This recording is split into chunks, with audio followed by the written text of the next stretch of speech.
আমি বিলাল ভাইকে বলবো একটা ডেট ফিক্স করো, যে কতটুকু খুচাখুচি করার প্রয়োজন চলো করি, আমরা সমস্যা নেই।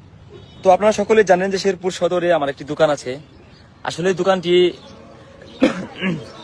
আমি যেহেতু দোকানে সবসময় থাকতে পারবো না, সময় দিতে পারবো না, আমি আমার ভিডিওর কাজে ব্যস্ত থাকি, সেই জন্য দোকানটা আমি আসলে একা দেই নাই। আমার দোকানের সাথে একজন মানে পার্টনার হিসাবে আছে, যিনি সবসময় দোকান পরিচালনা করে।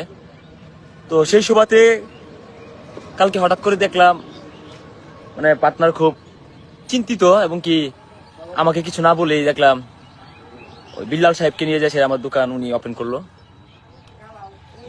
তো আমি এই বিষয়ে জানতাম না, পরবর্তীতে আমি তাকে ফোন দিলাম, তিনি বললো যে মানে বিল্লাল সাহেবকে নিয়ে যায় দোকান খুলছি, মানে এটা ভালোর জন্য, অনেক কিছু আমাকে আর কি বলছে।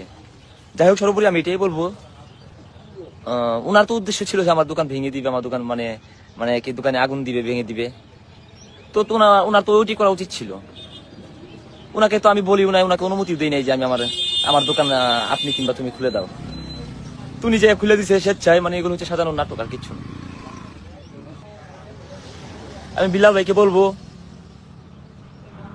যে তুমি যেহেতু আমাকে মানে ফোন দিলা, কথা বললা, সবকিছু ঠিকঠাক আছে, ক্যামেরার সামনে লাইভের সামনে তুমি আমাকে ফোন দিলা, কথা বললা, আমিও কথা বললাম, সব ঠিক আছে। কিন্তু তোমার সাথে যারা থাকে, তোমার সাথে যারা বলতে তোমার এলাকার যে দুইজন, তুমি নিজে কিছু বলো না, তাদেরকে দিয়ে অনেক কিছু বলানোর চেষ্টা করো। তা না হলে তোমার শিষ্য তোমার কথা কেন শুনবে না? অবশ্যই তোমার আদেশেই তারা আমাকে নিয়ে খোঁচাখুচি করে। আমি বলবো যে তোমার যারা আছে, যে তুমি যেহেতু আমার সাথে ফোনে কথা বলছো, তো ভালো কথা, ক্যামেরার সামনে ভালো কথা বলছো, ভালো কথা, সব মানলাম। যে তোমার শিষ্য যারা আছে তারা আমাকে নিয়ে খোঁচাখুচি করবে, তোমার এলাকার দুইজন মানে আজে বাজে ভিডিও দিবে, তো এটা তো অবশ্যই তোমার থামানো উচিত। কিংবা তোমার যদি তুমি না থামাইতে পারো, ভাববো যে তোমার শিষ্য তোমার কথা শুনে না, অথবা যে তোমার নির্দেশে তারা খোঁচাখুচি করতেছে। তোমার নির্দেশে যদি তারা খোঁচাখুচি করে, আমি বলবো খোঁচাখুচি বাদ দিয়ে তাহলে একটা ডেট করো, একটা ডেট ফিক্সড করো, তারপরে খোঁচাখুচি বাদ দিও। কারণ যেখানে সবকিছু মানে ক্লিন অ্যান্ড ক্লিয়ার করা হয়েছে, তারপরে কোনো কথা নাই, কিন্তু রিসেন্ট দেখি এখন খোঁচাখুচি করে অথবা ওই ভিডিও দিতেছে, তাদেরকে থামাও।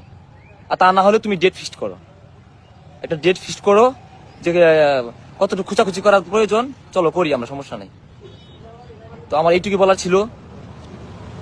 তো সবাই ভালো থাকুন, সুস্থ থাকুন, আল্লাহ হাফেজ।